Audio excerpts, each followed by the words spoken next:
Frankie, Chapter 1. The fireplace roared with blazing indifference, warming the cramped but cosy Mont Lachart lodge she'd held up in for weeks. Kicking morphine was no walk in the park, but Frankie was no stranger to coming down, the pins and needles coupled with the slew of volatile emotions swirling through her head. The absence of that all-too-comforting numbness that so well insulated her from everything difficult that had ever happened. Junk had been a friend and a protector, the only consistent one she'd ever had. Whenever the going got tough, she could slip into that ever-blissful and all-enveloping opioid bath. The tingling, soaring numbness kept her a million miles away from anything that might cause her harm.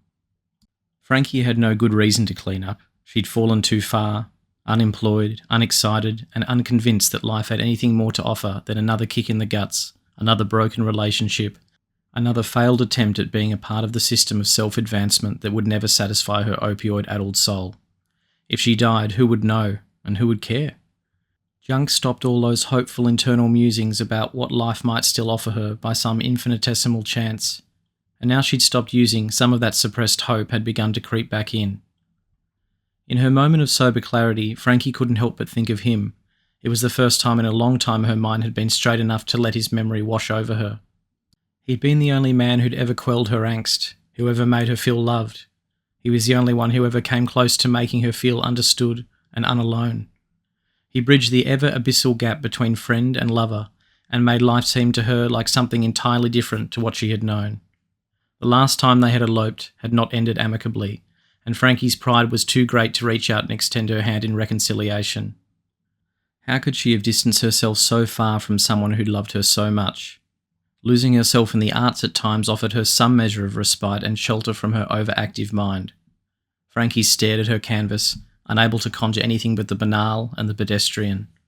The harder she tried to self-induce the creative moment, the further away it slipped.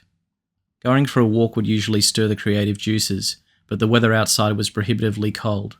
In 2 more days it will have been a month since she retreated to the French mountainside of Lachart to clean up.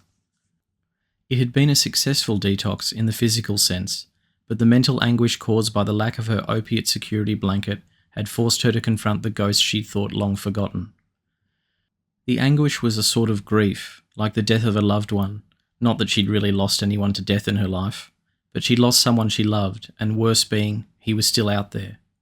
Perhaps abstaining from her pinprick salve had been too hasty a decision. She had far too much on her plate to confront without the help of that nice, warm tingle.